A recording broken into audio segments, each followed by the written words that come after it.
How you doing, guys? We're back. IST, Impact Sports Training TV, excited to do a deadlift demonstration video. We're just going to go over some basic things with the conventional deadlift today. Looking for arms locked out, the back is tight. With our feet, we want to have them just under the hips. We want to have our shoulders over the bar. We want to drive the hips through once we get past the knees.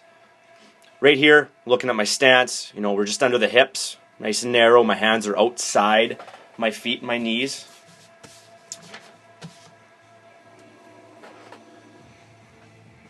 Right here, Alex is demonstrating with the bar, or where the bar placement is. It's going to be over his shoelaces or even a little bit closer in off his shin there. And then he's going to go to his back here. He's got nice tension through his back. His chin's tucked. He's not hyperextended through his cervical spine. Looking great, actually.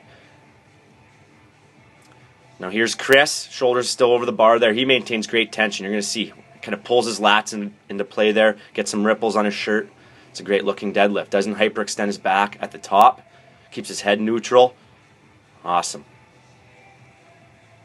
And I'm just demonstrating some different grips. I'm going to the hook grip there. Now I'm going to go to an alternate grip. So some different varieties there. All right, we're going to go over some exercise benefits of the deadlift, which there's plenty.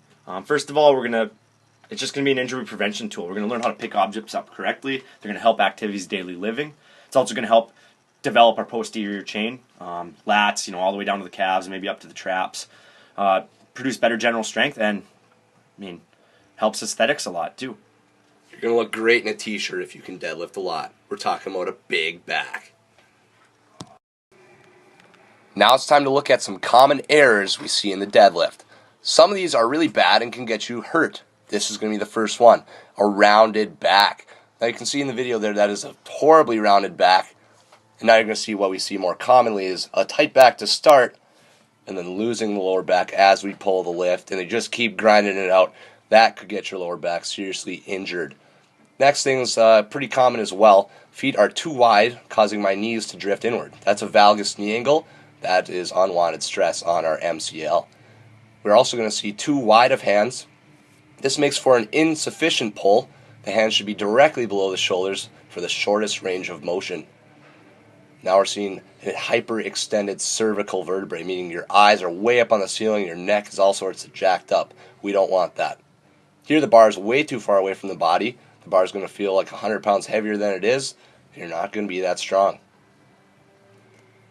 Now let's check out having the shoulders behind the bar. This is generally seen with very, very beginner lifters. The bar has to be light to be able to do this.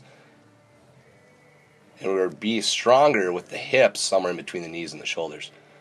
Now we're checking out having the hips shoot up right away and also overextending at the top. As you can see Chris there, his hips shoot up and he leans back much too far. Not optimal. This is one where the arms are not tensed, and that is a very bad deadlift as well. Check out Evan here. He's bouncing the bar as hard as he can off the ground. Do not do this. Now we're going to go over some common variants of the deadlift. We have, I think, 3, 4, 5 of them. Here's going to be a sumo deadlift. Alex has a wider stance there, hands just in between his knees, chin is tucked. That's going to be common in powerlifting. Second, Chris is going to be doing a straight leg deadlift. Gets a little bit of a bounce here, which we don't necessarily want to see, but very good straight leg deadlift. Lower back's nice and strong. I'm going to be doing Romanian deadlift, slight knee bend, but keeping that back nice and strong, getting a lot of tension through the hamstrings. That's our goal here. And then now we have our single leg deadlift, great for glute development, continuing that neutral spine, strong back. And then lastly, a little strongman tool here. Chris is doing the Zerker deadlift. We don't do this much, but it is used. Unconventional for sure.